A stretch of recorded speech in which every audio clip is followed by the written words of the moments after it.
అదే పెద్ద మనిషి చంద్రబాబు నాయుడు గారిని నేను గట్టిగా డిమాండ్ చేస్తా ఉన్నా. ఇది ప్రభుత్వం చేసిన తప్పు. ప్రభుత్వం తప్పిదం వల్ల ఈ ఇన్సిడెంట్ జరిగింది. ప్రభుత్వం పూర్తిగా బాధ్యత తీసుకోవాలి.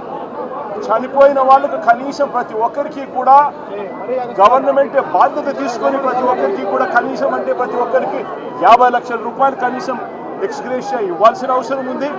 అదేవిధంగా ఇక్కడ పేషెంట్లుగా ఉన్న వాళ్ళందరికీ కూడా ప్రభుత్వం తప్పడం వల్ల వీళ్ళంతా కూడా పేషెంట్లు అయ్యారు కాబట్టి వాళ్ళందరికీ కూడా ప్రభుత్వం తప్పిదంగా ఒప్పుకుంటూ వాళ్ళందరికీ కూడా ఉచితంగా వైద్యం ఇప్పించడమే కాకుండా ఇంటికి పంపించేటప్పుడు వాళ్ళందరికీ కనీసం 5 లక్షల రూపాయలు డబ్బులు ఇచ్చి ప్రతి ఒక్కరిని కూడా పంపించాల్సిన బాధ్యత కూడా ప్రభుత్వం మీద ప్రభుత్వానికి డిమాండ్ చేస్తూ ఉన్నాం.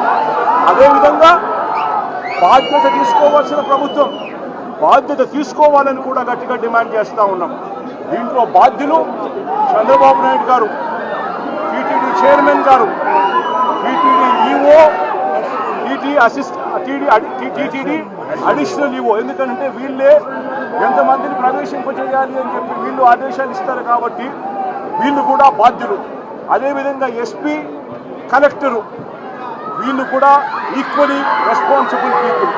మొత్తం పోలీస్ డిపార్ట్మెంట్ను లేకుండా చేసి పోలీస్ డిపార్ట్మెంట్ను పలసగా అక్కడ పెట్టి ఈ చావులకు కారణమైన వీళ్ళందరి మీద కూడా యాక్షన్ తీసుకోవాల్సిన అవసరం ఉంది.